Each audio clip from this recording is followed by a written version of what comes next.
Can you hear me? All right. Good evening.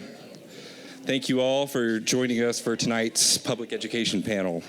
I'm Brad Burt, a reporter with the KTTZ News Team.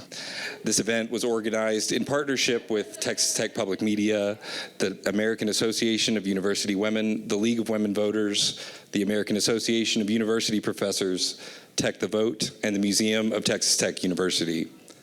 Tonight's event panel is a panel discussion. Our moderators will pose questions as they were prepared by the KTTZ News Team. And the panelists are invited to respond to it and with one another. Following prepared questions, the last 30 minutes of our scheduled time will be set aside for audience questions. If you look at the programs that you were provided, there are 3 QR codes that provide backup resources and information provided by one of our panelists, as well as the resources cited by our news team. If you look, one of the sheets is a code that will take you to the survey to provide a question. This is the only way to provide audience questions after the panel has begun, because we will no longer be taking paper questions.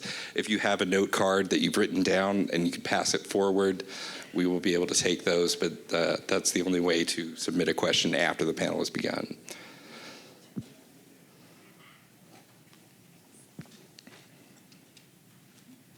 It is my pleasure now to introduce our moderators, Sitlali Moya and Nia Baker from Tech the Vote, a student organization dedicated to voter education, registration, and civic engagement. And I'll let them take it over. Maybe. Here they are. There we go.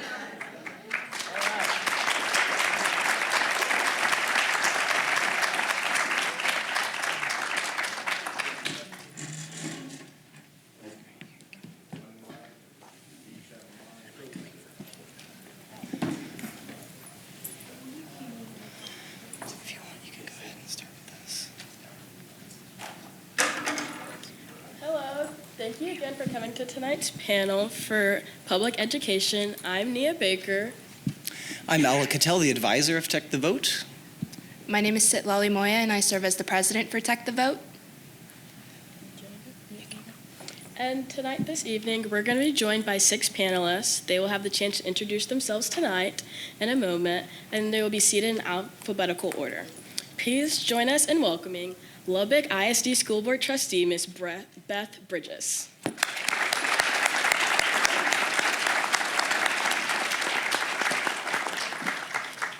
Founder and executive director of Pastors for Texas Children, Reverend Charles Foster Johnson.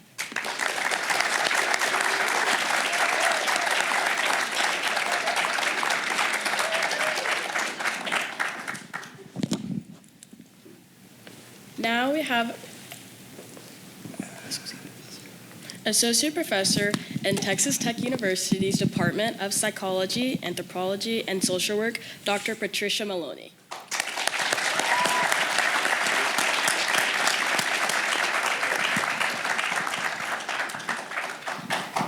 Texas State Senator Charles Perry.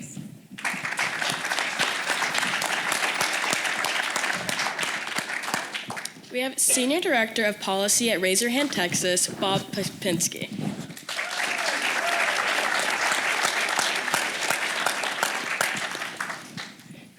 Finally, we have Texas State Representative James Tallarico.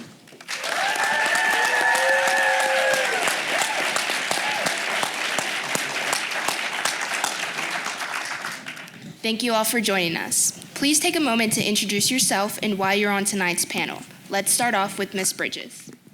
Thank you. Well, it's nice to see such a large group out here tonight. It's a pleasure to be here. My name is Beth Bridges. I serve as president of the Board of Trustees for Lubbock ISD, and I have been in that. I've been on the board for 6 years.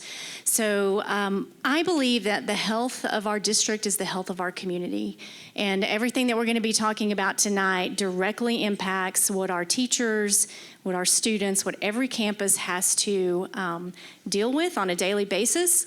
And I feel like these are relevant, pertinent discussions for us to have so that we can move forward with doing what is right for public education. Thank you for letting me be here tonight. Well, I think it's fantastic that all of us are here tonight, and you give the gift of yourself. You could be doing lots and lots and lots of other things right now, but you've chosen to be here. I think it's marvelous that these students have put this together and all the organizers of this, because civic responsibility is key to the healing of this nation. And that's what you're doing now. That's what Representative Tallarico and Senator Perry do legislatively. I honor them. I want to recognize that and the great service that they provide their neighborhoods, but also call us, as Beth has just done, to the service of our own neighborhood too. And I'm delighted to join the professor and my friend Bob Popinski on this panel, and let's see if we can have a good discussion about providing universal education for all our children, high quality, and we've got a long way to go in that.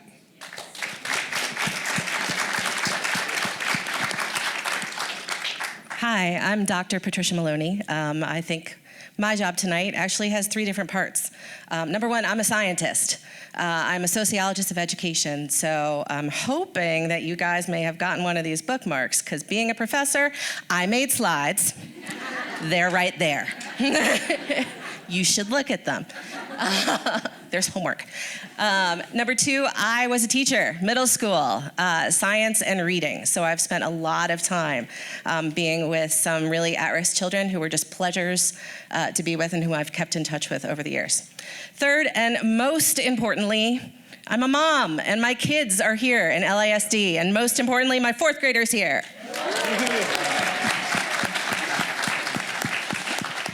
We didn't think the kindergartner could sit through it. But I think my job tonight is really to provide as much research context for you as I can. What does the evidence say? Not just what we want it to say, but what does it say? And so thank you very much for being here, particularly to my students. I see some of you. You're awesome.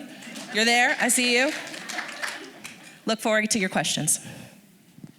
Well, thank you guys for being here. I welcome an opportunity to talk to people in person and actually ask questions, hopefully, a little bit later, rather than the social media narratives that get out there ahead of the uninformed and sometimes just mean and hateful. But we will have I think, a constructive conversation today. I don't think I'm going to probably change anybody's hearts and minds in a lot of ways, but I hope you gain perspective of just how 30 million people in a state and what they need and what we try to fulfill. And so with that, I work with representatives there on a lot of healthcare stuff. We had a great session last session. So, contrary to some of the stuff you see in DC, the D's and the R's in Texas still work really, really well on big things.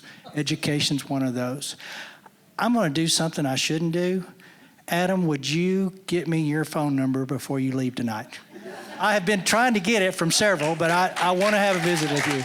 And so I see you sitting there, but we need to visit, okay? All right, appreciate it. Good evening. I'm Bob Popinski. I'm the Senior Director of Policy at Raise Your Hand Texas. Raise Your Hand Texas was created about 17 years ago by the owner, Charles Butt of HEB, to elevate public education. This will be my 12th legislative session coming up, so a little over 20 years in the education and policy realm. Think of my role tonight as that animated paperclip on the old Microsoft Word, right? If a question pops up, acronyms you don't know, things you want to explain, call on the paperclip, right? I will explain to you school finance the best I can, how about 1,000 pieces of public education and policy try to make their way through the legislative process, each legislative session, and only about 100 of those bills pass. We have a large public school education system, 5.5 million kids, 371,000 teachers. It is complex. So my role, the paperclip.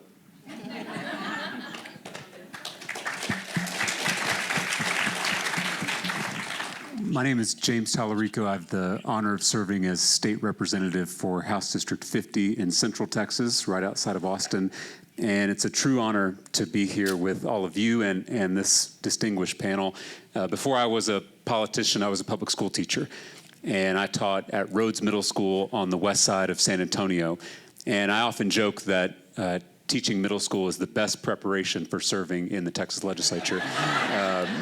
And I think I'd like to think we have reserved seating in heaven, those of us who taught middle school. But my my experience in the classroom is what set me on this path of public service. I taught in an underfunded school. I saw my students slip through the cracks, and I promised them, I promised God that I would do everything in my power to stop that from happening again, and that's why I serve in the legislature. I know we're going to talk about education all evening. I do just want to echo what Senator Perry said. He has been a friend of mine, an ally of mine on a lot of these important issues, even though we're in different parties, and we certainly have disagreements.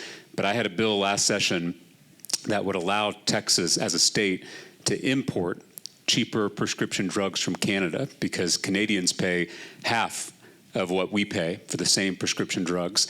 And not everybody was into such a dramatic idea, but Senator Perry took a chance on it, and he passed my bill through the Senate, got it signed by the governor, and it's now law in the state of Texas. And hopefully, if the federal government will do their job and approve our plan here in Texas, we can get something done and start bringing down costs for everyday Texans. So it is possible to work across the aisle to get things done when you have servant leaders like Senator Perry. So honored to be here with him and be here with all of y'all. Thank you. Thank you so much, panelists, for introducing yourselves. We have so many questions that have been prepared, and so we have about an hour and a half time, so we'll just start moving through those. This can be an organic conversation. We can jump here, jump to other topics, come back, just with the idea of keeping it moving and allowing everyone a chance to share their perspective. So I will turn it over to Setlali and to Nia to begin our question. So our first question of the night, what are your major items of concern for public education going into this school year and this upcoming legislative session? Is that to the legislatures or just anything in general? That is to anybody who wants to answer. I'll start with what I have worked on in public ed, and you know how you get taken off of an education committee is you vote against a voucher bill one time, and that's okay. It wasn't a good bill. I've voted for and I've voted against vouchers. I'm neutral in a lot of ways. I don't see it having near the detrimental effect, but I don't see it moving the needle very far either. But I will tell you, next session, there will be a voucher bill passed. The voters clearly indicate that they have cleared house to where those votes will be there. My job is, and they don't need my vote in the Senate anymore, they did last year, is to make it a good policy. Specifically, accountability standards ought to be the same. They just have to be. Secondly, I think that there ought to be some online instruction caps on those dollars. I don't want our kids staying at home with online instruction. It benefited 10% of the total population, but it clearly did not have a good benefit for a majority of the kids. And there's more to public ed, conflict resolution and just interaction, social. We've lost a lot of that just by organic parents sticking iPads in front of kids and moving on. So those are two things that I require. I will tell you my focus, though, in the area of public ed, and I have a whole lot of other jurisdictional committees that I spend more and most of my time on, specifically in the water arena. But I will file a discipline bill again. And just so happens, God is, if anything, providential. I was setting up my 3-year-old granddaughter's soccer game on Saturday. I was in earshot of 3 individual ladies. Best I could discern, one was still teaching, one had quit teaching, and I think the other one was sympathetic. They were, number one, leaving or had left because of the childhood discipline issues in the classroom. We have lost our discipline in the classrooms. The second, in a poll, this last few surveys, is discipline that is running our teachers off. Secondly, is perceived, and it's unfortunate I get this, the districts are not as supportive as the classroom teachers they need to be. And I get teachers that call me and say, I'm retiring now, I can come talk to you and tell you what's going on. So those are the top 2 issues is why teacher retention is in crisis mode. I had a superintendent in an honest conversation that had heard me say it before, not all kids belong in a public classroom. And he admitted to me the other day with video to support it that these 2 kids do not belong. They're violent and they're littles. They're the 10 years old and under variety. So my public education arena will try to make a voucher policy good policy that has an intended objective that may be needed for some schools. Most superintendents tell me there are certain kids that won't be reached they can't reach them, haven't reached them. So, they're not open, but we got to have a level playing field. Competition would mean that the discipline factors are not unique to public school. They're identical across the board. So I will refile that discipline. I don't think it'll go anywhere. Child advocacy groups over the last 3 decades are kind of why we got here. There's just some kids that are too violent, disrespectful, and are a detractor from 99% of the kids in the classroom. They can't stay that way. We got to find a different arena for them. So that's where my public education will be next session. So I'm most worried about chronic absenteeism. We know that ever after COVID, chronic absenteeism is up. Across the country, I think it's nearly 16% of children are chronically absent, which is defined as missing more than 10 days of school per year without some sort of medical issue at play. Schools and teachers cannot help children who are not there, flat out. It's not possible. And we know, you can see slide 1, we know that schools are actually doing fantastic jobs, particularly when looking at low-income children. If you look at their learning rates during the school year, they are very close to the learning rates of high-income kids.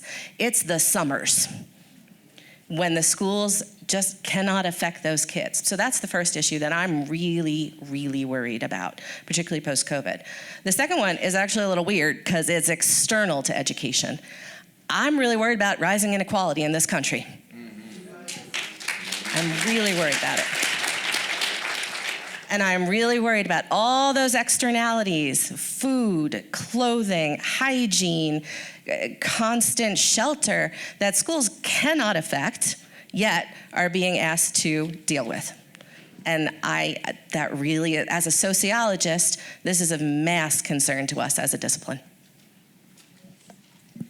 I'll jump in and say I agree with all of those. But from the district perspective, what some of that comes down to is funding. And if we don't have basic allotment increase and additional funding to pay our teachers what they deserve to stay in the classroom, to have additional classroom support for any discipline or behavior issues, and to provide those wraparound services, then we're at a problem. We are in a problem. So we have to advocate. If we're in a trajectory where vouchers are going to be a thing, and it sounds like that's where we're headed, then we have to advocate for that additional funding, increase the basic allotment per student, and not by $50, $100 a student, substantially, so that we can make a difference for our teachers and for our students and all of our families. Yeah, if I may, Bob, let me jump in on at this point. We've got a massive budget surplus, 30 billion plus. We're sitting on that. We need to create the political will to release that money in the next session. I do agree with what Beth said. The disciplinary problem that Senator Perry mentions, very real. All you have to do is go talk to your public school teacher that you live next door to. I appreciate Senator Perry flagging that, but we have made such draconian cuts in public education. By the way, the last time we had a real structural increase in our funding for public education was HB 3 in 2019, was it, Bob? And Senator Perry helped us, and Representative Tallarico, were you in the legislature then, James? Helped us, and you look so young, we had a real consensus about that funding. I don't agree with Senator Perry that vouchers are a done deal. We have a November election coming up. We have Democrats challenging Republican incumbents in some races that are pretty small margins, Democrat to Republican. Vouchers will be the number one electoral issue in those races by those challengers. We had, and I know this is always dangerous, but I had 3 House members who voted for the voucher last session because of the governor's arm twisting, texting me as they cast their vote, "Don't give up on me. I'm not a voucher proponent. I didn't want the governor, but I didn't want having a target on my back from the governor." And we don't need to litigate the governor here. He's not here to take up for himself. But we do need to note his dramatic attack, there's no other way to put it, on our faithful conservative Republican House members who are our good friends.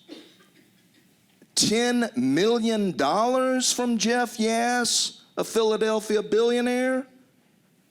Philadelphia billionaire. I didn't say Texas billionaire, although we've got some of those too, pushing for this voucher. I agree with Beth. We don't need to start down this road of privatization. We need to lead the country in investing in our children. And we need to see that every child can be adequately educated, even as our constitutional covenant calls for us to do. All right, I've got my flock over here too, so the professors recognized her students, so do I hear an amen from the Second Baptist? I hope we're passing the plate too. So,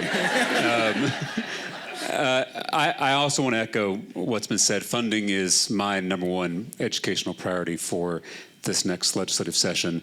You know, I mentioned that I taught in an underfunded public school on the west side of San Antonio. And for those that aren't familiar with San Antonio, the west side is a beautiful, historic Mexican-American neighborhood. It's also one of the poorest zip codes in the state of Texas. So every day, my students struggled heroically to overcome poverty, overcome racism, overcome systems that were designed to hold them and their families back. And our school was so underfunded that I taught 45 kids in one classroom.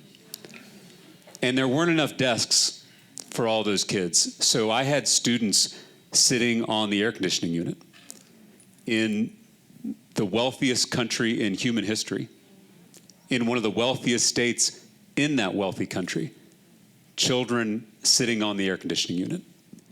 That should be unacceptable to every single Texan, regardless of your political party.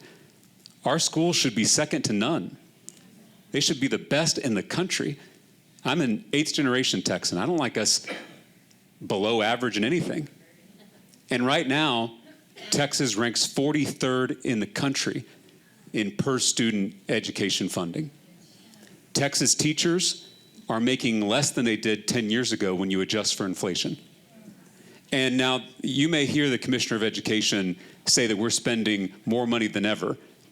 Again, remind him to adjust for inflation, because once you do, you see that funding has been flat and in some ways it's declined over the last decade.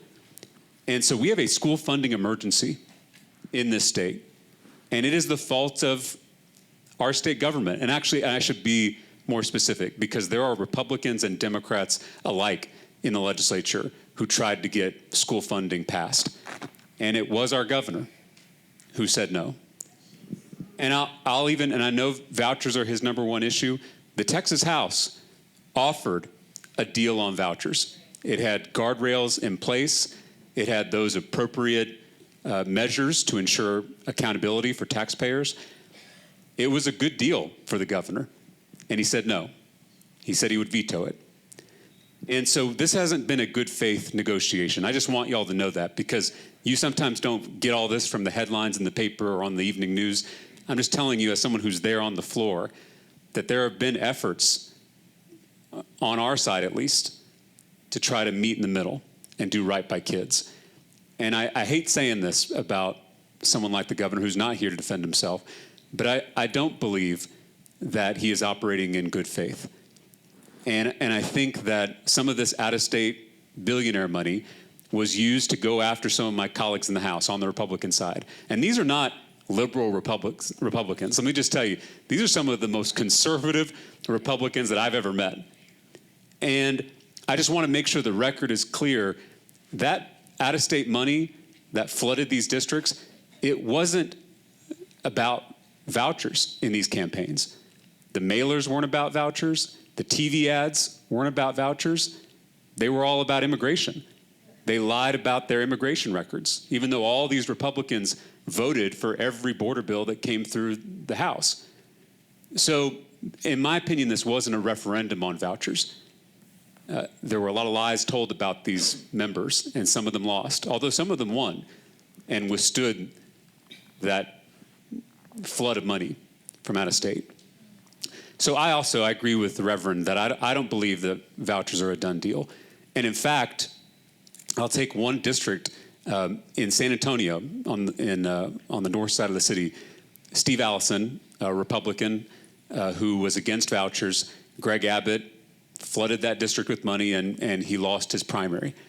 But now that district is up for grabs in the November election because Steve Allison, a pro-public education Republican, is no longer there. And there's a good member of my party who's running to win that seat, and I think she may win. And so I'm not trying to make this a partisan thing. My point is that Texans in both political parties, they're going to have their say in November. And I pray every night that we can overcome our partisan differences and remember that we are all committed to our students, that we are all committed to our teachers, and we're all committed to Texas being #1 in the country, not 43rd. And so I'm hopeful that will win the day this November. And when we come back to the session in January, we can all get back to work doing what we were elected to do, which is make this state a better place for next generation. I think it's the first time I get to be the animated paper clip. I spent 16 years helping school districts try to navigate the school funding system. Yes, we are in the bottom 10. We've been in the bottom 10 of school funding for quite some time. We're about $4,000 below the national average in per student funding. We're about $8,800 below the national average in average teacher pay. And so Texas has a long way to go. We mentioned some words up here that I kind of want to clarify and make sure you understand. We mentioned the word basic allotment. The basic allotment is the building block of our foundation school program, what the total entitlement or the amount of money per student a district gets. That's $6,160. That hasn't been updated since 2019. Inflation has gone up 22% since then. That means you need to add $1,300 to $1,400 to the basic allotment just so districts have the same purchasing power they did in 2019. It is a perfect storm for school districts out there, right? Not only do you have double-digit inflation, not only is the COVID era of kind of federal stimulus funding ending, not only is there enrollment decline in a lot of districts, but there's some other technical issues at play that I won't get into today to bore you that are making it awfully difficult for districts to navigate, not only trying to pay their teachers well, but make sure the buses are running on time, making sure the air conditioning is running, making sure that there's food service for the kids in the morning and the afternoon. And so that's just part of it. Right now, about 50 to 60% of the districts out there had to either adopt a deficit budget or cut programs. And we're going to see that continue here if the legislature doesn't do anything. And there's a $21 billion budget surplus going into the next legislative session. 4.5 of that is carried over from what they passed in the House budget, in the Senate budget, the General Appropriations Act last session. That was $4 billion to flow through the foundation school program to increase things like the basic allotment and teacher pay, but it was also $500 million for a school choice or voucher program. None of that got spent because pieces of legislation didn't get passed. And so that kind of gets carried over into the next session. We are needing upwards, just to keep up with inflation, of $7 billion per year. It's biennial math, right? So we need $14 billion just to keep up with inflation. And that is a heavy lift because, as Senator Perry knows, and we'll probably talk about here in a minute, that state has a lot of different infrastructure needs as well. And so public education is competing with a lot of other needs in our state. But we need to gradually become best in the nation, right? We need to make up that $4,000 that we're behind in per student expenditures. We need to make up that amount that we're $8,800 below in teacher pay. And so the foundation school program is incredibly difficult to explain, but the basic allotment is the building block, $6,160. When you start adding in all of the other allotments that students and school districts get, whether you are a special education student or a dyslexic student or a gifted and talented student, or depending on the type of district characteristics you have, whether you're a small and mid-sized district. Once you add in all of that, on average, students get about $10,500 to spend. That's what makes it down to the school district level to pay teachers, to pay staff, to pay the bus drivers.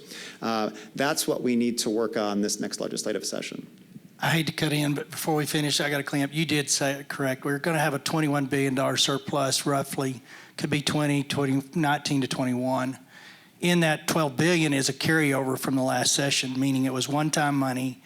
And we were trying to be good stewards with the $30 billion we had, and we did. And had that bill passed, $7 billion, including a basic allotment adjustment of $6,700, would have been in that mix. It's still in the account. Here's your challenge, and this is what I try to educate to the best of I can. It usually don't get any better than today. So next session, we got $21 billion surplus. There's already $5 billion committed to the grid. We're under capacity in our electric grid. And it takes about 10 years to catch that up. We're woefully under capacity. We need 20,000 megawatts just to get even to manage the 1,200 people that are moving here every day. I've got a $5 billion ask for a water plan, a water grid that literally brings water to 254 counties. We're 20 years behind on water supply. It has to start next session. So you take 10 billion out of the 21, we typically leave somewhere between 5 and 10 in the checking account going forward. So it's going to be a real challenge to fit any big ask in the middle of that again.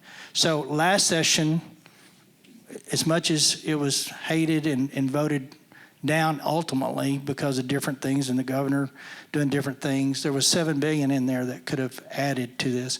And to be truthful, I'm here to give perspective, it's $6,700 basic allotment, but we add a lot of grants and specific funding on top of the basic allotments to districts. It's direct funding. So it's not just $6,700. Now, I, for one, being on finance and being a CPA by trade, it makes no sense that we don't have an inflation adjustment formula. We just build a problem. If we eat that element a bite at a time as inflation goes through, every session we come in knowing we had 3% inflation, that's automatic. I don't know why we can't get that bill passed. I've asked, I've done it, I've pitched it, people have pitched it. So maybe out of this we get an inflationary bump built back into the formula. That just makes good common sense. Texas budget, $144 billion general fund. That's money we can decide how we spend it. 35% of that goes to public ed. The largest lion's share of funding goes to public ed in it. 31% goes to Medicaid. 66% is decided by formula before we ever step foot in that door of money that we literally can decide how we fund. That's before we start funding corrections, our border. We did fund last session $1.6 billion in additional safety allotment package. We need to go back and get more money for safety. We did fund a COLA for our retired teachers. That was multi-billion, I think $4 billion. Don't hold me to that. 1.5 billion went into broadband, another 1 billion into water, another 5 billion into grid, total of 7 billion in total. So a lot of that surplus was spent well, but 35% of the GR, the money we get to decide, goes to public ed. It is still our largest expenditure. Medicaid, healthcare cost, is crowding that out. It has happened since 11 to where now I'm serving 15 years. It used to be 23%. We also put $12 billion into mental health services this session. We've expanded beds in Senate District 28 by over 200 beds. It was $700 million for my district. Woefully behind in bed space. In 3 to 5 years, mental health looks totally different. So we spend a lot of money in a whole lot of different areas. We got caught up on some things last year. The $7 billion that was on the table, it doesn't exist in the budget anymore. Where we go to how we do next session is determined. The other thing I would say, and it's not popular, and I'm not advocating that I think this is a good thing. There's $18 billion in property tax relief baked into our base budget now. And you know why there's $18 billion in that base budget carried over that we've got to fund next session? It's because the people said, we've got to have property tax relief. I could argue I'd rather spend $18 billion on water because we don't get any love for property tax relief. In 2 to 4 years, you never see it. But we have got an $18 billion baseline increase for property tax reform. So when I say the people are engaged, $55,000 minimum income households, we've got to do all of these things and try to keep the working poor from getting poorer. And that's the balance we have when we do our budgets and what we fund and how we fund. It's all of those factors together. So, Thank you, Senator. and truancy. We changed truancy law back in 2015. Kids don't show up for class because parents have no recourse for not having their kids there. Oh, that's not the only reason. There's more going on there. A lot more going on there. Yeah. Well, it's very complex and there's a lot of context. So we'll move on to the next question, more specific ones. Yes. Moving on to a question for Ms. Bridges. Texas schools are facing a lot of criticism with decreased teacher retention and morale, lower test scores, and struggles with budgets. With all of that in mind, what is there to be proud of in Texas public education and in Lubbock Independent School District specifically? Well, there's a lot to be proud of for our teachers. And as I said before, absolutely how we can show them love is to reward them appropriately with salary as we are able. One of Dr. Rollo's key pillars is to develop leaders, to value data, and to love people. And by doing that, we can show our teachers how we appreciate them. We have come up with some creative ways to reward them financially. That's not the only answer, but we, through the ESSER funds, we were able to give some one-time grants and bonuses to our teachers because of the extra work and duties that they were giving during that 3-year period to recover from the pandemic. We participate in the Teacher Incentive Allotment, TIA, and our teachers can earn additional salary, additional bonus, basically annually, based on performance. So we really encourage their participation and have even started including our paraprofessionals in some of that allotment as well. So to reward those teachers' aides there in the classroom. So, really just trying to love on our teachers, provide the resources. It is increasingly challenging every day, every year. Thank you. Now moving on to a question for Reverend Johnson. When it comes to students' mental health, is there a benefit to chaplains and other religious and spiritual counselors on a public school campus? First of all, I think Beth made a great suggestion. Do we have any school teachers here tonight? Would you stand, please? Let's love on our public school teachers right now.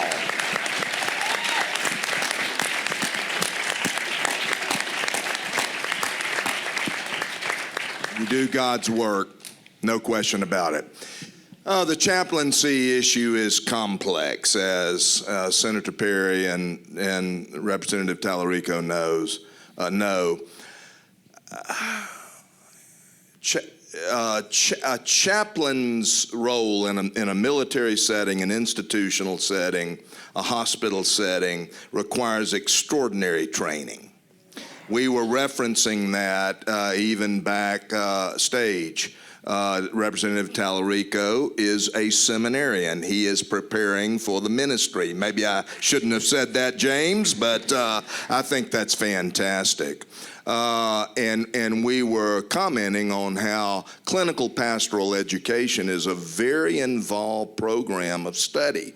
So when you have a hospital chaplain who comes to your room or the hospital room of your loved one, when your daughter or son is in the United States military and seeks a military chaplain, those are very well-trained professionals who know how to listen, who know how to meet the individual where she is in her own perspective. So I would say, as so many public commenters do on the issues of our day, yes and no. That if we have trained chaplains who undergo a certification, which means a 4-year college degree, it means a 3-year master's degree, it means postgraduate work on top of that, who are from every conceivable religious tradition, as is the case in our military institutions and in our other institutional settings. Yes, we would be, Pastors for Texas Children would be generally in favor of that. That is not the way the statute has read. We oppose ministers coming in willy-nilly into the schools. Dr. Rollo has a God-given responsibility to protect all our children in Lubbock schools. She and her staff and her teachers, part of that means to preserve and protect the sanctity and dignity of each individual to voluntarily pursue their own faith. Now, children come under the authority of their parents. They're not 18-year-old citizens. We have deemed in our society that they're not quite yet authorized in a full-fledged way to make these decisions. And so we would oppose that kind of institutionally based, coercive way of, let's just be very clear about this, friends, a certain representation of the Christian faith is pushing this policy. And it's for political reasons. And at the same time we're doing this, we are defunding the social and emotional supports that our teachers need in our schools. So this is a complex issue. It's a voluntary, I think the way the law reads, it's a voluntary thing, is it, Dr. Rollo, on the part of the districts? Yeah, and the Texas Tribune called me and asked me, well, what superintendents do you know are doing this? I couldn't find one.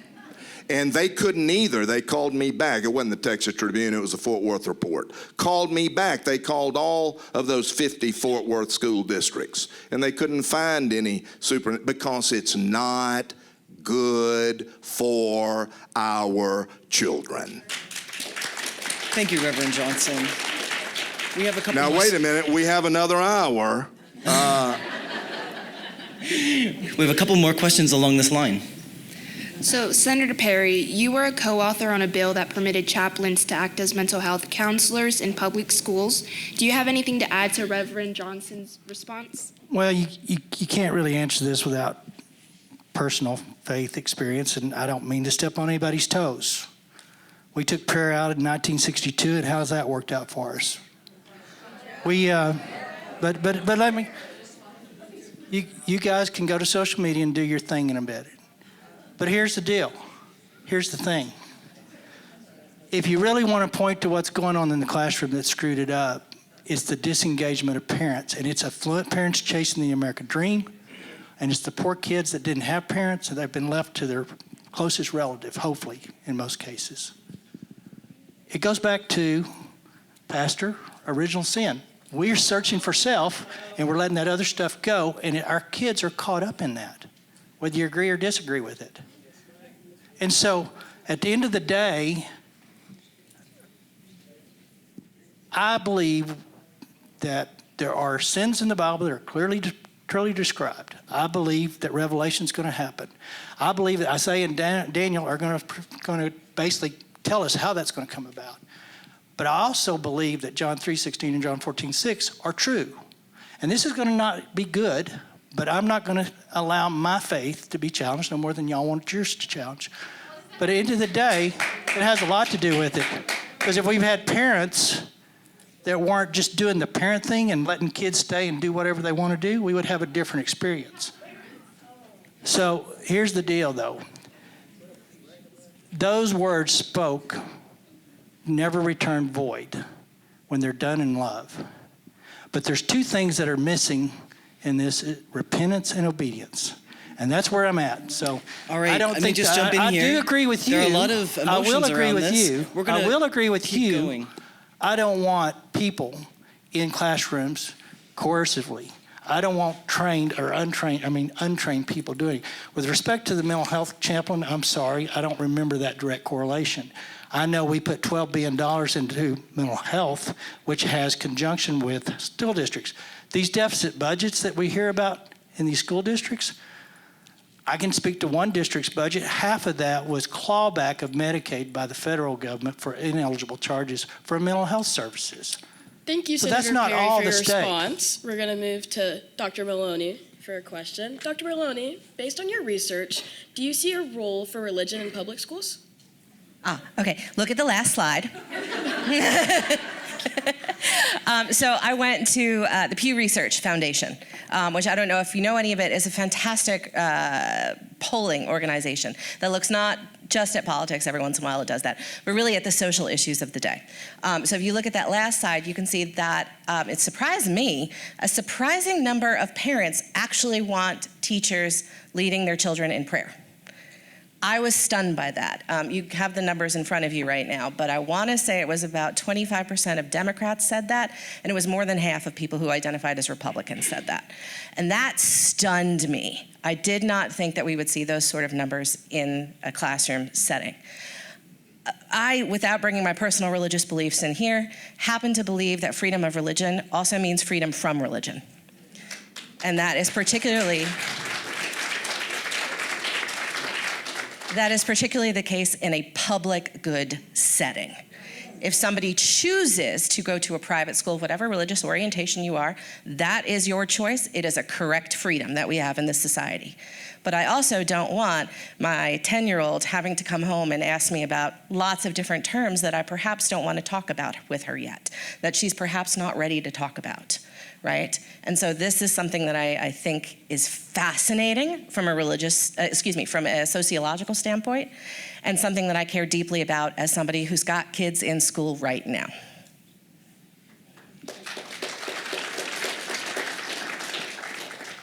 Thank you very much. Senator Perry, your district is composed of mostly rural towns, which are built around schools socially and economically. How has that affected your decisions on public education? I legislate to rural, be it healthcare, be it schools, be it roads, be it water, whatever the subject matter is. If it fits in rural and can work in rural, I would assume it's going to work for the bigger cities. And that's always been that way. 38 of my 51 counties are under 10,000 people for 10 years. So it's all rural. Everything in rural is hard. On the voucher system conversation, the holy grail in these rural communities is Friday Night Lights, literally. And it's probably the biggest protector for rural school districts against vouchers. And most of my rural guys last session saw the package and said, you know what, that's pretty good, we can live with it. I will say, I think you will see a large number of, specifically, not naming them to any other reason, Catholic churches will move into rural districts. I think that, well, because they're already kind of there in their footprint, they do have an interest in public education. So to say it won't impact rural districts, I don't believe it will, because I don't think people leave the football program. I mean, it's just that way. But it could impact it. If you would look at my legislation and amendments on the Senate floor, I had provisions that if a kid left the rural district for a private voucher system, they were rewarded. The district was rebated $10,000 for 5 years. So there was no economic loss, because rules are different. Their fixed expenses are capped. And if you lose one and you needed one to make the bus payment, you're done. So I wanted to protect the rules on the funding side. So my legislative pattern is protect the rules, the bigs will survive, and probably figure it out and get through it. And I don't see the mass exodus in rural, but everything is rural from healthcare up. And if you look at my legislative history, between Medicaid funding for rural districts, between water supplies for rural districts, between last session, I got basically $1 billion, with majority of that going to under 150,000 or under, and majority of 10,000 or under communities for water supplies. So it's always been about rules. Thank you, Senator Perry, for that response. Texas has more rural schools than any other state in the country. Mr. Popinski, with more than 20% of campuses in Texas in rural areas, how has this affected your outreach and the kind of advocacy you work for in the state? Yeah, absolutely. We have 13 regional advocacy directors across the state. We have one in Lubbock, Skylar, who is here and really is trying to support our public schools. And so our goal is to help impact all school districts. Like I mentioned, we have 5.5 million kids in our public schools. It stretches. We have 62% of those qualify for free and reduced lunch. That means in a family of four, you're making under $42,000 per year. And so we have a long way to go. Rurals are impacted. They do have some funding elements that kind of boost them up in the funding formulas, but it's not enough. And this is where I get to be the animated paperclip again. At the end of the day, it's the legislator's authority to set how much per student funding is, period. There is an analogy, and it's been around for 20 plus years, the water bottle analogy, right? And this, as I mentioned, is about $10,500. It's made up of two different revenue sources. It's made up of your local property taxes, and it's made up of state revenue. The size of this bottle has not changed one bit, but guess what has changed, right? The amount of state revenue going in. But it's not to increase the size of the bottle, it's to pay school districts hold harmless to give the property tax relief. So $17.8 billion went in to fill up this statewide bottle last legislative session, but the size of the bottle didn't change. So it's squeezing school districts out, whether you're rural, whether you're suburban, whether you're urban, in a way that impacts everything. So yes, you can get in there and you can kind of adjust some formulas for small and rural, but we want to lift all boats, right? And to do that, you have to increase the size of the water bottle. And $10,500, as I mentioned, is about $4,400 below the national average. So we have a long way to go. But as far as our advocacy, we want to support public schools, right? We have public school choice in our state. We have 5.5 million kids in our schools, but we have 400,000 plus in charter schools. Charter schools are public schools. In addition to that, we have inter and intra-district transfers. And guess what? They are all held accountable. They're held accountable under the A through F school rating system. They're held accountable under the financial integrity rating system. All of those kids have to take the STAR exam. And so when we're talking about vouchers and what's coming to rural districts and suburban districts and urban districts, if they do pass a voucher, is bad policy. You are setting up a parallel system where you're giving state funding, $10,500 or whatever the number happens to be if this bill passes, to private schools that don't have to follow any of the state accountability. And that's when it becomes a huge problem. And the receipts are in. We know it's bad policy by looking at what's happening in Arizona, by looking at what's happening in Iowa. Arizona has a $1 billion budget deficit. Why? Because they passed a universal program with no guardrails on it. At the same time, they passed tax relief, so now they're $1 billion in the hole. And guess who's getting those vouchers? 60 to 70% of those kids were already in private schools. Right? So you're giving the voucher to kids that were already in private schools. Those kids don't have to take the state exam. And guess what? The kids that do end up, that were in public schools, that transfer into private schools, those good seats aren't available at the best private schools. So guess what pops up, right? You have pop-up, fly-by-night voucher programs. And you don't see, you have COVID-era kind of education decline that first year because they're in those schools. So the receipts are in on voucher programs, whether it's in rural, whether it's in suburban, whether it's in urban areas.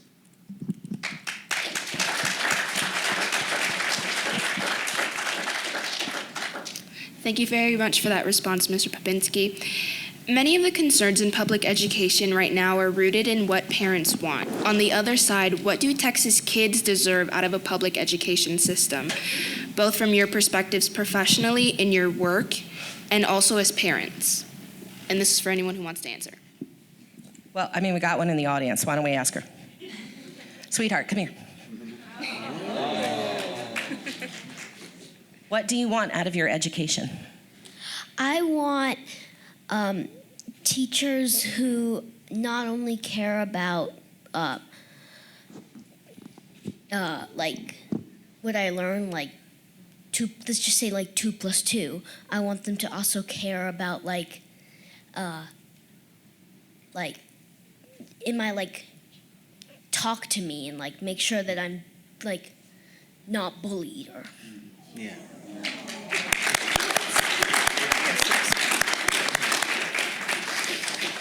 I mean, that was a pretty clear answer about wanting academics and somebody who like cares. Which, like, when you get down to it, she's right. Like, that is the essential nature of a teacher. I would say, as a parent and as a board member, as a community member, I want my child to be met where they are. Not every child is at the same place. They may be athletic. They may have no athletic ability. They may be fine arts. They may need special services. They may need a little extra attention. Maybe they want to go get a skill or a trade, and they want to go get a job immediately after high school graduation and not go to college or not the college kids. So want to meet those kids where they are. Our kids are coming from a wide variety of backgrounds and circumstance and challenge. And it's our job to make them feel loved and valued at our campuses. Well, I thought that was a great response. I had a mentor teacher my first year of teaching, and she gave me really good advice, very similar to what you just said. And she said, students don't care what you know until they know that you care. And I think that's true for all of us, whether you're a little kid or you're a full-grown adult. And Texas teachers are doing that difficult, necessary work every single day in our communities. I often say that the most important job in the world is being a parent. The second most important job in the world is being a teacher. Because without the teaching profession, you wouldn't have any other professions.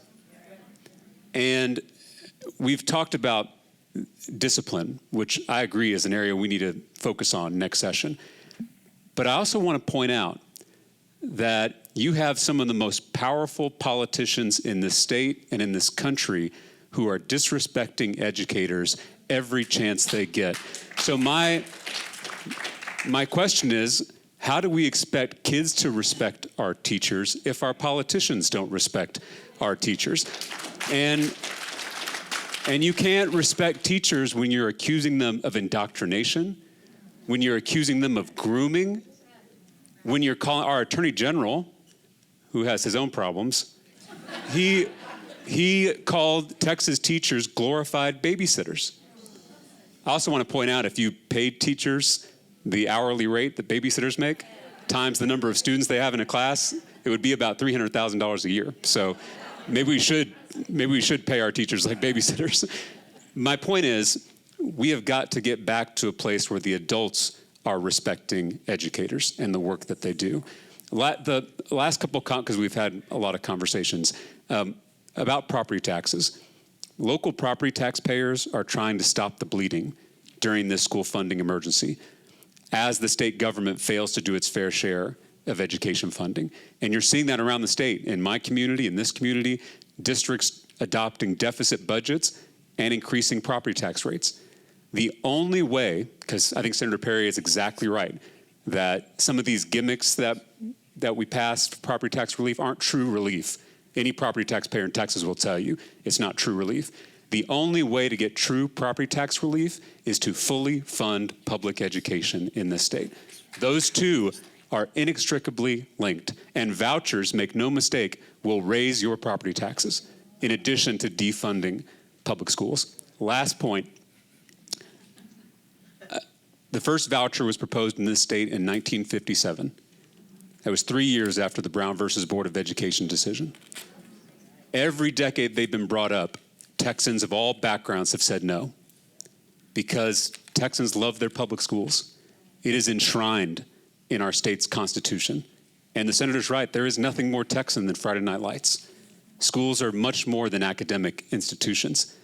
They bring us together in a time when we're so polarized and divided. Public schools bring us together.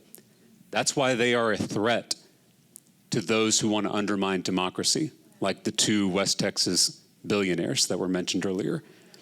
And so the folks who are bringing up vouchers like to say this is about choice. I'm all for choice. I think you should decide who you marry, what you read, what you do with your own body, where you travel. I'm all for choice. And I'm also for choice in education. We need more academies, more magnet schools, more early college high schools, more programs, more offerings. It should be easier to move between public schools. I'm all for choice, but vouchers are not choice. Vouchers are actually the school's choice because private schools get to deny admission to any kid for any reason they want. So how can it be choice if the school has all the power? How can it be choice when 151 counties in Texas, a majority of counties, don't have a single private school? How can it be choice when private schools don't have to provide transportation to kids whose parents can't drive them to school? How can it be choice when private schools don't have to provide special education services to kids who need it? This is not about choice. And how can it be choice when the cost of the voucher doesn't even cover the full cost of tuition at most private schools in Texas? As was already mentioned, most states that have tried this, it doesn't improve student performance, of course, but it does help wealthy parents who are already sending their kids to private school. This is welfare for the wealthy. We are transferring wealth from the poor kids that I used to teach on the west side of San Antonio, and now we're giving it to rich parents on the other side of town who don't need it. And we were talking about religion, I can't think of anything more unchristian than that. No, let me comment on that too. Anytime you hear a good sermon, Representative, you want to preach a good sermon. So, look, vouchers are a private school subsidy for affluent people. It is an entitlement program. The governor knows it. It is completely political. It's been as the representative said, it's been a bipartisan opposition to this policy for a long time. Senator, I appreciate the way you have maneuvered this in the Senate for the time you've been there. Senator Perry has not pushed this policy. He has been truthful with us tonight, and I appreciate that, and we've always appreciated that in you, Charles. And I want my friends to hear me say that. It's the legislature, as Representative Tallarico and Senator Perry know, is very complex. It's hopelessly complex. It's a management of a lot of... Look, it's easy for me in an ivory tower position to make this statement. Democracy is a management of corruptions in a lot of ways. And, you know, Reinhold Niebuhr is a theologian that James is going to read. He's going to burn the midnight oil, who said human goodness makes democracy possible, human evil makes democracy necessary. And this is what these two legislators, who are very dedicated, extremely hardworking, decent, moral, Christian men, are doing all day long. Every day. They're taking calls at 7 in the morning and at 11 at night and all hours of the day. I want to say also, I feel compelled to, that I share Senator Perry's Christian convictions. The third chapter of the Gospel of John, the 16th verse, is a keynote piece of spiritual wisdom for me. God loves the world. I could go on and on about that. I'm not, because we're in a public setting where the context is not your voluntary choice to hear that message. The context is we believe in something called freedom of religion in this country. Now, I also appreciate Senator Perry's implicit reference that teachers have that freedom also. And education is a spiritual enterprise, friends.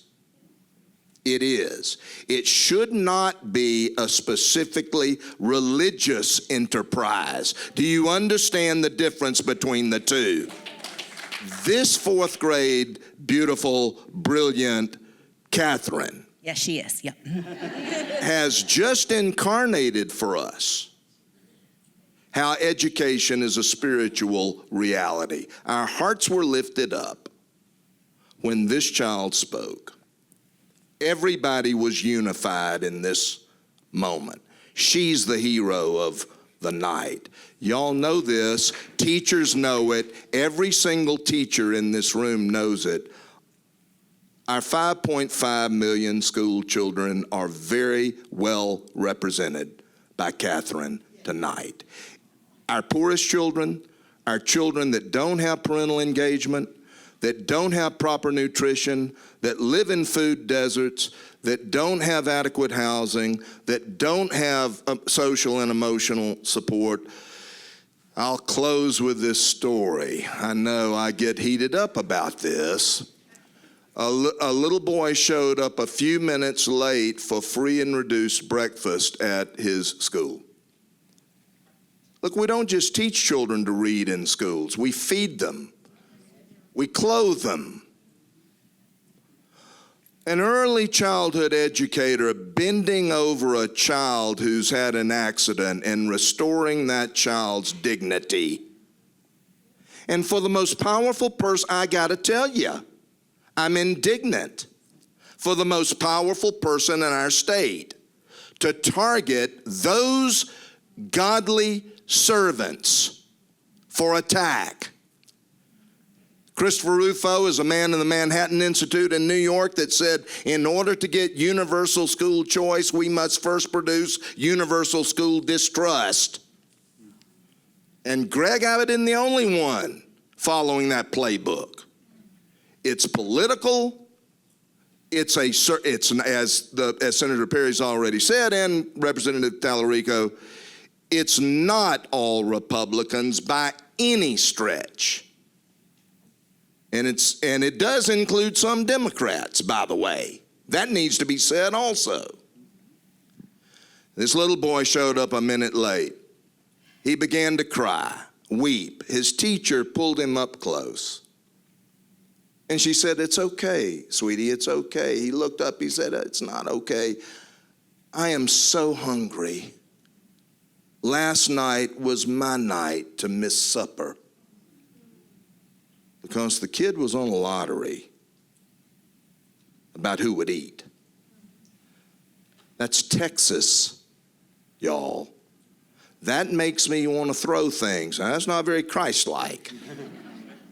There were some tables at a temple. We've got to change that. We've got to change that. We've got to get off this ridiculous voucher subject. It's utterly nuts. And y'all are all wonderful, solid citizens. And Senator Perry represents you. And he's been decent enough to come tonight. All your representatives need to hear from you. The governor needs to hear from you. The lieutenant governor needs to hear from you. We need to go get 10 of our fellow citizens to do likewise.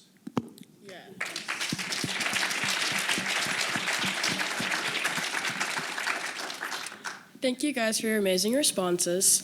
Y'all all mentioned public schools and the funding. Public schools accept children of all abilities and needs. With the recent cut in reimbursements for special needs education, how are schools continuing to serve their whole student bodies? And for the legislators, how can the state continue to support public schools' mission to educate all students? Well, on the campus level, it is still a huge need. The special needs population is growing. Those needs are growing. And what we see that we lack the most of is the teachers and the classroom support to do that. A lot of those students have to have special attention and special plans and all those things in place to be able to serve them as a public education institution. So it just takes additional funding for that. And we do get some increased funding for special needs programs and children, but there is more need there and it is growing exponentially. Yeah, and I would say, looking at some school districts' budget classifications, those 504 kids, the IDDs, the ED, those kids, they're extremely challenging. And I don't think we fund some of those extremes, probably where we should be, but back as I mentioned earlier, SHARS was a federal Medicaid clawback, and it's part of that population base that serves those services. Again, we put $12 billion in mental health services. Those do filter down into those LSDs. So I think probably more need in specific classes. I saw a list. The district was very informative meeting with them, a list of kids, and there's classifications that meet in there, and some of them are funded well, but the really intense ones that take a lot of, some of the discipline problems. And I want to be clear, I'm not talking about 504s or IDDs. I'm talking about those that don't have a classification or are just violent, just to be violent now. Right. That's a different student than what we had when I went, and it's ones that are running that. I want to say it, we have 5.5 million kids that get through high school in this state, and the majority of them go on in life and do well.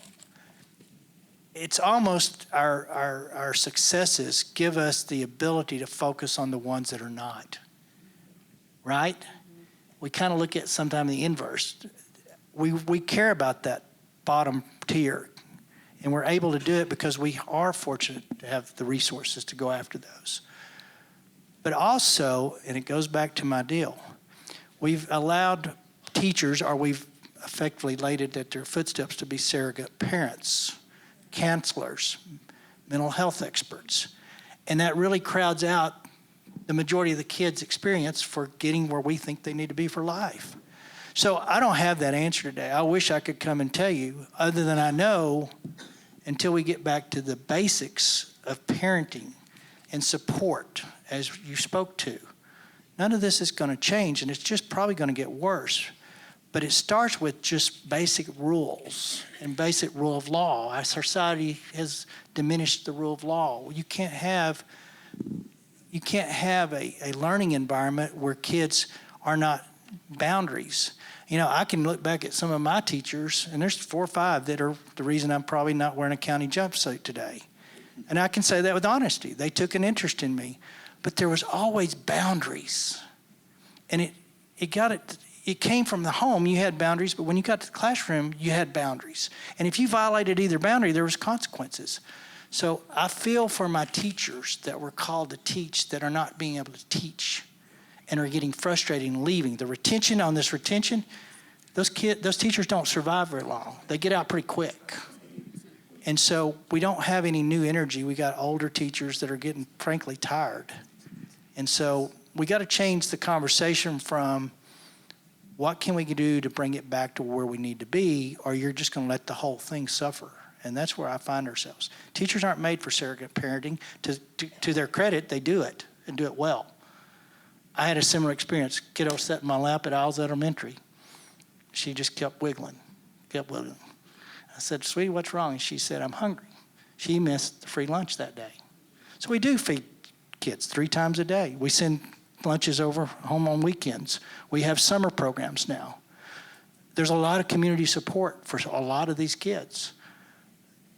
But sometimes they don't even have a parent to get them there. So there's a challenge. I don't have it. The teachers can't solve it. But you better get back to what we know to be right. And I only know one absolute moral right that never changes. And that book tells you how to handle all of these issues we face from cover to end. So that's where it goes. I want to say amen to a lot of that, Senator. Let's get to that and get off privatization of our public trust through vouchers and get to the real problems. I really appreciate your courage, and I want to say before my fellow church members and my fellow Lubbockites that Pastors for Texas Children will help you do that in any way we can. Now, our little teeny tiny sliver, but you're sitting next to somebody with some influence right there. So This is one of those advocacy groups that works well. They don't come in with ultimatums. They come in with threats. They don't get involved in political campaigns. They come in with solutions because they had a founder that was committed to public education. And it goes to the point, 78% of our teachers have considered leaving the profession. And so this isn't going to be solved with one single policy item that passes. This is a myriad of items that need to pass. The Charles Butt Foundation started this years ago. The Charles Butt Aspiring Teacher Scholarship Program provides $8,000 a year towards aspiring teachers to go towards traditional educator prep programs, 4 years, where you get a student teach, you have a residency program.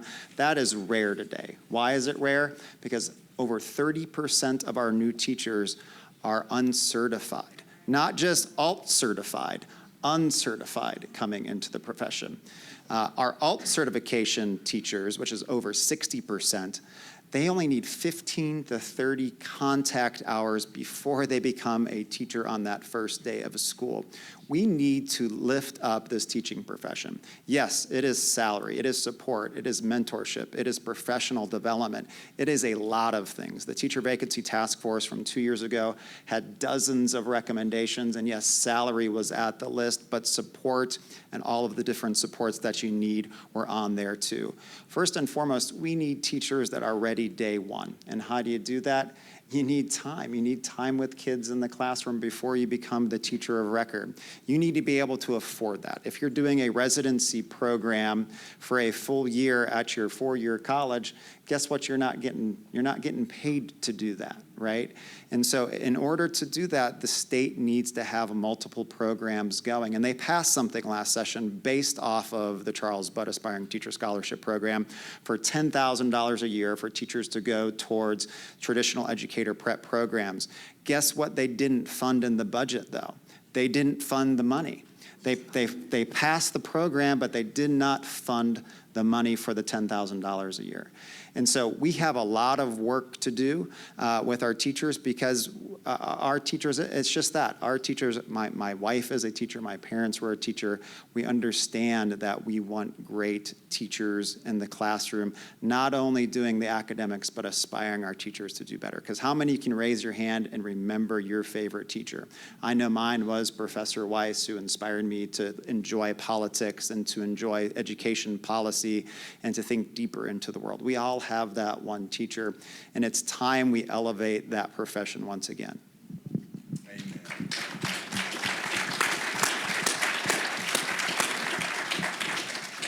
All right, listen, in the interest of me making it home tonight and my students not murdering me, I have to ask y'all a question.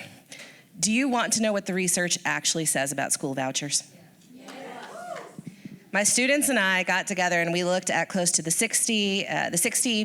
just about 60 most cited articles written over the last 30 years about school vouchers. We went through one by one by one. You can see them in the spreadsheet. It's linked on your slides. If you want further reading, I'll give it to you. And the research is really, really interesting because the results of it change almost entirely by the dependent variable. What does that mean? It means what the outcome was trying to be. Right? And so some of this research looks at student achievement scores, which I have some problem with standardized tests, but moving on. Some of the research looks at high school graduation rates. That's a better metric, in my opinion. Some of the research looks at things like parent satisfaction. Ooh, we're getting a little gray area there with some of this stuff, right? And some of it looks at the dependent variable, how much money was saved or spent by a given school district or by a given state. So it is completely unsurprising to me that a lot of this research comes out as mixed, because of course, whatever you're measuring is going to affect what somebody thinks about it. Looking at these 60 or so articles that we put together that looked at more than a total of about 2 million different school children across America over the last 30 years. And again, scientists, peer review, check it. You have it in front of you, you check it yourself. We can see really clearly that vouchers do really well for middle class and rich kids. They do. They do less well for poor kids, usually because of a lack of information about how to necessarily use it, and because the support systems in the schools are perhaps not as robust and not as helpful as the support systems that we have built up over the last, 400 or 500 years that there's been public education in America, right? That started in the Massachusetts Bay Colony a long time ago. right? I also want to underline something that Representative Tallarico said.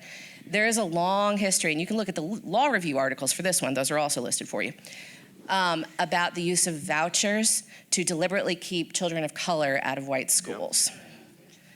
That's morally wrong. It is, straight up. There's no getting around that one. You need to look at the history of that. It comes under lots of different costumes over the years, shall we say.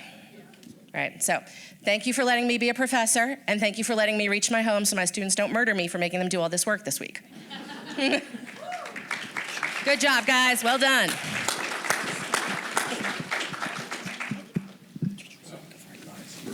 Thank you very much for that response.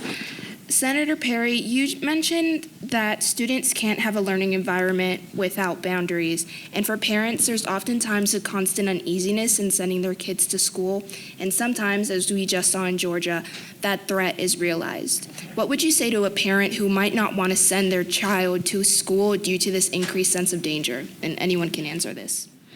I don't think that's just unique to parents. I mean, nobody wants kids in a dangerous environment.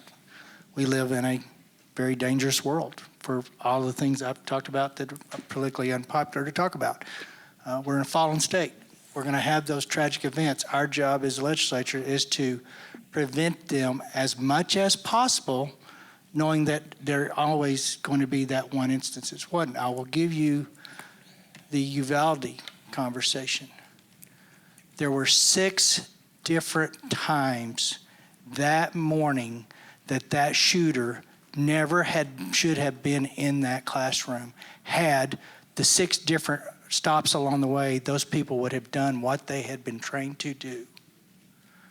So it goes back to a lot of things that's wrong. We can teach people on what to do. We can ask them to do it. But if you don't follow through, bad things happen. So to the parents that have that concern, I get it. I have 5 grandkids. 4 of them are now in pre-K, kindergarten, and public schools. I worry very much about that. But I also know that there's more good than bad in this world, and I'm going to have to embrace that and teach them how to be smart. And I just hope that the training the state has done and the locals have done and the police people and all of the reinforcements and facilities that we've done will actually be engaged. We caught somebody. I'll tell you a story real quick. Kid in the East Texas area was on deep internet, the dark internet, and he was saying he was fixing to kill his family in the house and go to school the next day and finish it off. A kid in Germany caught that thread, reported it back to Texas Crime Line. We have a very sophisticated tracking system at the DPS level. And they went to that house the next morning. Unfortunately, they heard a gunshot. The kid committed suicide, had already killed his parents, but did not get to it. So we are working hard on trying to prevent and catch those things before they happen. But I'm not going to be here to tell you that it's going to be 100% stoppable. Just not the world I live in. I wish it wasn't true. I can say on behalf of the school district, we take it very seriously. I mean, our students and our teachers' safety is of utmost concern. So in 2018, we passed a bond, and we just finished successfully that bond, and every campus was touched with safety and security measures. So every entry vestibule is hardened now, and if you've tried to go into any school, you have to do lots of little checks to get in. So making that more secure, to panic hardware, to cameras, and audits that happen daily almost from our safety and security department and director. And we have a team that is committed to being on top of this. So I agree. I don't know that we can ever stop 100% of someone who wants to do something bad, but we are doing our best to make sure that our campuses are safe and secure. Well, I just want to make sure we're all clear that we are the only country in the world that allows this to happen. I don't want to get too lost in the complexity. We are not an outlier as a country in mental health.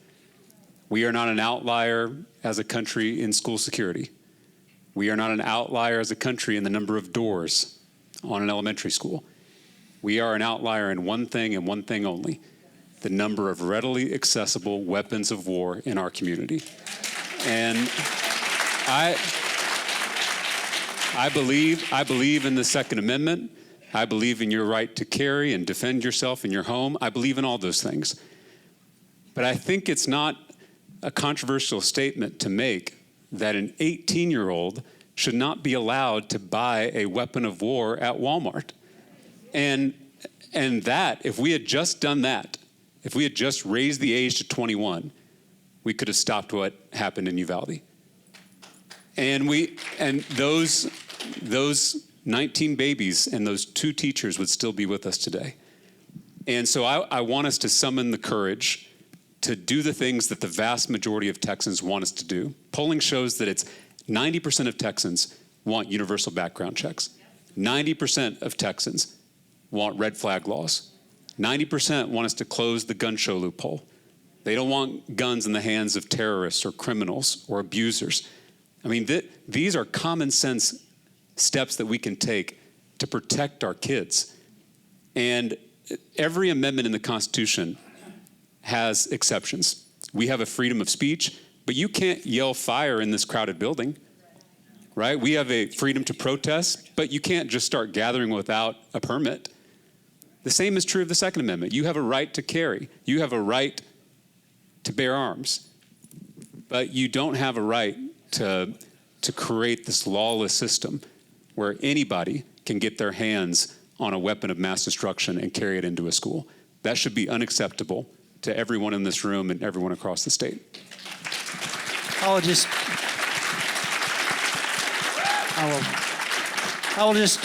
say a couple of things. Again, there's a shooter that went to El Paso, got his gun in Lubbock. The guy had a federal permit. He did not check the background. That guy's now serving time.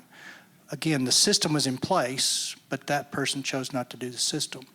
I believe it was the Sutherland shooter, had a military record that prohibited him from having guns, and they didn't take interest in that individual.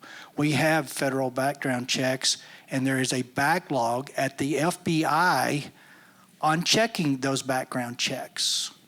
So we have a lot of laws, but laws not enacted or acted on are as if we have no laws at all. So that's the challenge. Thank you guys for answering all of our questions. Now we're going to move into audience questions. So we gathered these questions from the audience, and many of them asked questions about the same topic or topics. So one question is, the Texas School Guardian Program, designed to train and evaluate educators to carry defense handguns on school campuses, has been active for a while now. Has it been effective? Oh, I know this one. I did research on it. Is it fantastic? Okay, so the Texas Guardian Plan, 2013 was when it was passed, right? So we're at about a decade or so worth of data at this point. So I went around and spoke to close to 50 teachers, superintendents, SROs, school resource officers, those are school police, in various districts across Texas. And it's fascinating, the diversity of opinion about this one. We initially assumed that younger teachers would not be in favor of this, right? It turns out that the group of people who are most in favor of it are actually young female teachers, like first-year female teachers in elementary level, which, again, stunned me. Another piece of research that was interesting. The older, more experienced teachers were very concerned about the chilling effect that the possibility that they might have guns would have on their relationships, particularly with their students of color. We already know that students of color, and this is an indisputable fact, students of color are disciplined according to the Federal Department of Education definition of that, at rates of about 5 to 6 times those of white students. Discipline could be detention, discipline could be in-school suspension, it could be out-of-school suspension. It's an issue, and the Office of Civil Rights looks at this in detail. And so the older, more experienced teachers were really concerned about that chilling effect. The superintendents, when we spoke with them, were really worried about the diversity. I'll back that up. The lack of guidance about what the training was supposed to be. in different districts. Because even though we have the Texas Guardian Plan, which allows teachers who are over 21 who have a CHL to carry a gun, because they're supposed to be the first line of defense against school shooters, even though we allow that, it's really up to the district to say what that training is supposed to be in order to carry a gun, which is, for me as a parent, nerve-wracking, right? That makes me very, very nervous, okay? The SROs, the school resource officers, who are actually police officers who we spoke to, were universally against this. They were not a fan of this because they were really worried about friendly fire, as you might assume, right? And if we have trained police officers who go through more than the, in some cases, 8 hours of training every 5 years that these Texas Guardians were getting, if we have trained police officers who are having problems with this, who are not knowing who to shoot, who are not knowing who to defend, who are not knowing how to defend, that's a problem, right? And so while this research is ongoing and we're looking to publish it really soon, in my opinion, I have some qualms about the Texas Guardian Plan, and in particular, the way that it could, in a very scary situation, I say this as a parent, I had that little thought every morning, I do, about who's gonna get hit? Who am I gonna have to identify? You know what I mean? You know? There's that little thought in the back of my head every day. That makes me really nervous about this, particularly after the SROs were not in favor. This program originated out of a rural school district in Senate District 28 before there was a law, basically. And part of it is in rural Texas, you may have one sheriff that may be on a call 20 miles away from school. So that district said most of our kids, and back in my day, you would have your deer rifle and your shotgun on your window in your truck to go hunting at the end of the day. So it's that kind of culture. So what I would say there is, I don't think it's been utilized much, but there are applications, and it comes down to, is there an educated, comfortable level with guns? This is not something that probably fits in HISD, Houston. That's not probably where this belongs. But there are, as in Texas, what you'll find out is there's no one-stop shop that fits everybody, and our schools are no different. But that's where the origin came. You don't have access to a police officer or a enforcement officer in rural counties, and that's kind of the origination. I think that district may have actually stopped that program, not because they didn't think it was bad, but just they didn't have any real compliance. So I do agree that training is critical. Districts get to determine the level of training, and I don't think districts that are not comfortable with the level of training will have the program. But first line of defense, I'll give you another Uvalde story. A teacher across the hall from the room that guy was in was a CHL carrier. She hid out in that room. She did not have her gun because that district did not have that program. She begrudged and bemoaned and spoke to Representative Burrows, that was the lead on the commission for that shooting, and said, I wish on that day I would have had it, because it might have been a different outcome. Maybe not, but there's always those situations where it may or may not apply, and it's up to the individuals. It's not forced, it's not required, it's not mandated to decide.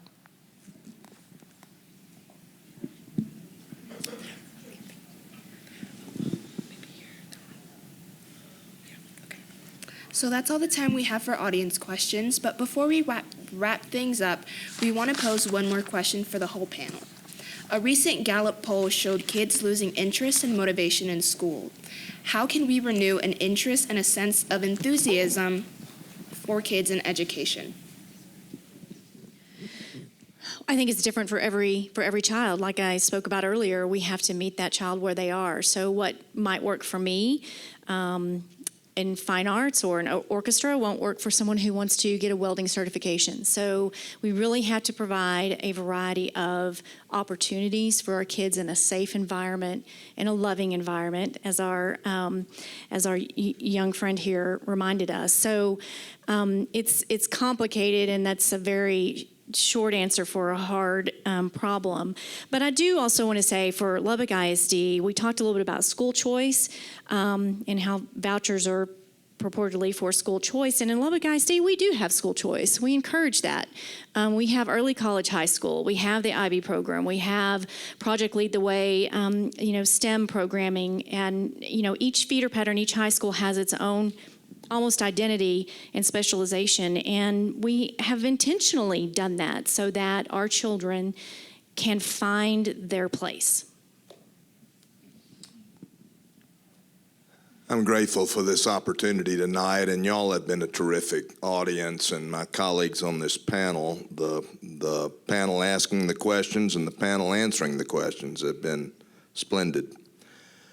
We've got to recommit ourselves to God's gift of quality education for all children. It is a human right. We have to be unified as the community behind it. It is a public trust. That is, it is accorded to everybody through the responsibility of everybody. Jana and I have 3 grandchildren in public schools, 1 in Texas public schools, 2 in Kansas public schools. Our daughter-in-law is a public school teacher. We have skin in that game. We don't have children in Fort Worth schools, by the way, 90% of whom are poor.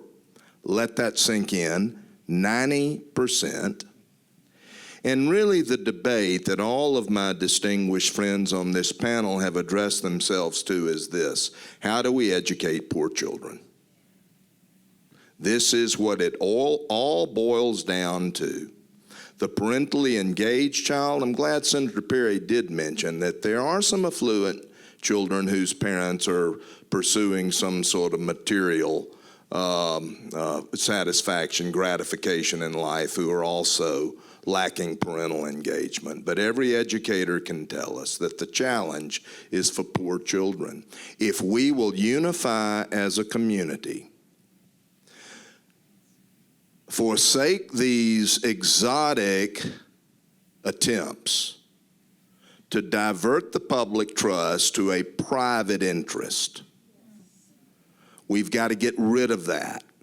We hadn't said a syllable about charter schools. I could be just as passionate about charter school education under the public sphere a little bit, not with the same standards of accountability as the traditional public school. They're not exactly the same standards. Any charter school or public school teacher will tell you that. They're not the same standards. And private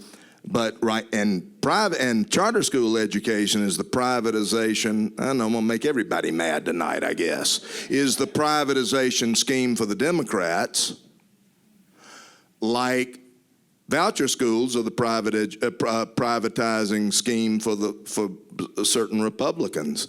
We have to unify around public education, full accountability, full transparency, turn the classroom back over to the teacher. Pay the teacher well, which means $90,000, $100,000 a year. Pay that teacher well, train teachers. The Homeschool Association website says 750,000 Texas kids are homeschooled. If all of them take a $10,000 voucher and the 250,000 private school kids take a $10,000 voucher, I'm not a mathematician, but we're talking about a $20 billion biennial budget item. We can't do that. Not going to do that. We've got to recommit ourselves to our covenant that we've made as a society, a general diffusion of knowledge being essential for the preservation of the liberties and rights of the people.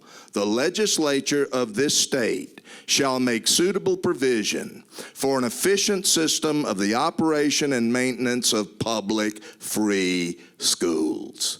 And we've got to be completely, that's got to be the consensus, bipartisan. Quit making it a political issue. We do that, and this child will make good on our promise to this child and 5.5 million others like her. Moving on, we're running out of time, so we want everyone to have an opportunity to share a last word. Thank you. I'll go fast. We started late. So I'm in agreement with Reverend Johnson that as a sociologist, I don't judge a society by how well the middle class and the rich are doing. I judge a society by how well the lower income people are doing, how the disadvantaged, the disempowered in society are doing. That's who I look at as a litmus test, as an indicator variable. You're gonna let me geek out, I promise, 20 seconds. 4th through 8th grade is often ignored. 4th grade in the research literature we refer to as the watershed year because it's a really, really important year in schooling because children should moving from learning to read to reading to learn. You see the flip there? And if they can't do that, good luck with your history textbook. Good luck with your science textbook. Good luck being an informed citizen in a democracy. I am 100% right with you on the importance of early childhood education, but as a former middle school teacher, as somebody who's got skin in the game with a kid in 4th grade, we need to pay a lot of attention to that 4th through 8th grade because I don't know if you've seen it, but that's when the light starts to leave their eyes a little bit in school. And that, oh my God, I'm gonna get emotional. That's a tragedy. We need to spend a lot more time on them, and I think it includes smaller class sizes. Moving on. Well, I would agree that class size matters, but unfortunately we have such a population growth and we're building classrooms of 25, 30 kids, 600 on a campus, 2 grades, so you can't get that one back. At the end of the day, you don't have capacity. You can't keep just building 20 classrooms. But so at the end of the day, though, the question was, how do you make education relevant, right? How do we revive that sense of enthusiasm and joy so in learning? I translate that to make it relevant. And so kids mature faster due to exposure of a lot of things quicker. And I think they hit that classroom sometimes and they're just bored. And I think a lot of times it's, electronics and things like that, visuals, and your brain is wired organically to respond to that stuff. So getting a kid into a classroom where something's new and it's always fresh, it's 100% contingent upon that teacher.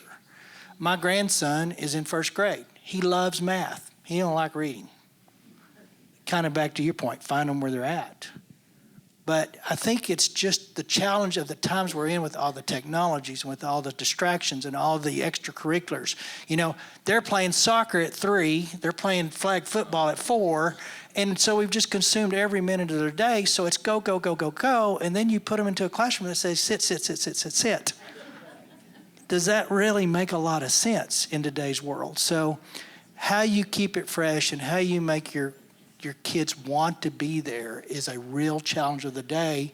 And I think it begs the question, what are they going to need to know? If AI is real, unfortunately, and it's coming, it becomes the tool of a lot of things that we used to learn. So how are you going to incorporate that into the process where it's a tool and not the determiner? It's a real challenge we have because kids today are more sophisticated in things that I probably didn't even begin to master till middle school. And we didn't have the electronic culture then. So it's a real challenge for the education conversation to begin with on what are they going to need to be successful. Is it the basic math? Is it the basic sociology? Is it all of that? Or is it just as strategic as that guy really loves welding at 16, let him go?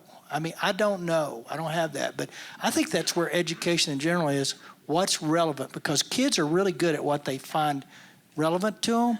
And the things they're not, we've stymied and we've frustrated for generations a lot of kids that don't do well in life after high school because they never found the relevance or we didn't provide them an opportunity to have relevance. That's the challenge I see. Okay, well, I'm a career tech guy. I think that I wish boy, Pastor, everybody, I know everybody's mad at me anyway in here. That's okay. I'm good with that. I wish school boards would look at when they're asking bonded debt, 50 cents on the top dollar to the citizens of that community to vote for something, that it wouldn't be a choice of a $50 million athletic facility, but it might be a $25 million STEM facility that replaces first generation of microscopes. Because there's good in all of it. But we seem to have got out of whack and out of balance. It needs to come back. Thank you so much. We got 2 minutes, so 1 minute each for our last panelists. Absolutely. Joy and enthusiasm in learning. We're always going to have challenges. We're a big, huge, diverse state. But think of the amazing things our 9,000 campuses are doing. We tend not to focus on that sometimes, right?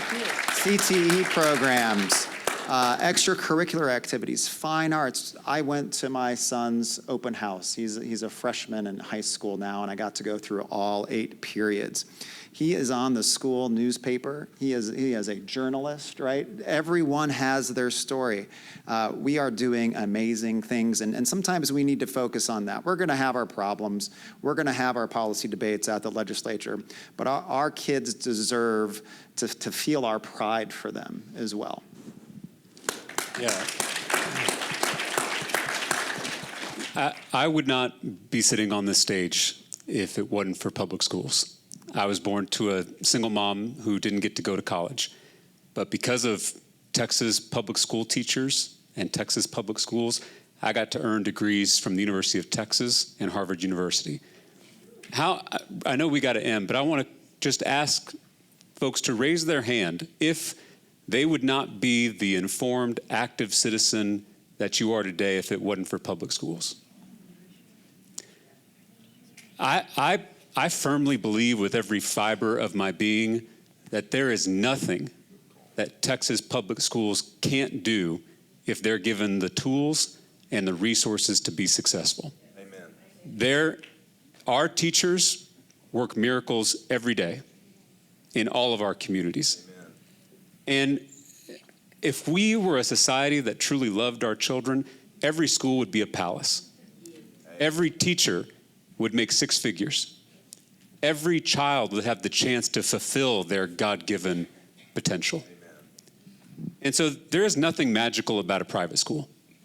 They just have more funding and less testing. 2 things the legislature could do tomorrow for our public schools if we truly cared about all kids. So instead of passing a private school voucher scam that will siphon off billions of dollars from our already underfunded public schools, why don't we fully fund our neighborhood public schools? Why don't we spend some of this record surplus to give our Texas teachers the long overdue pay raise that they deserve? This is possible. Anything is possible in Texas. We have big dreams in this state. And for some reason, over the last 20 years, we've stopped dreaming. And I think that there is so much that we can do for our kids and for our schools if we do it together. And so I'm honored to be here with all of you and honored to be in this fight with all of you. And thank you to our moderators who've done a lot of work for this. So a round of applause for them, please. I didn't open that. I regret to inform you guys, but that is all the time that we have. I'd like to turn it back over to Brad Burt.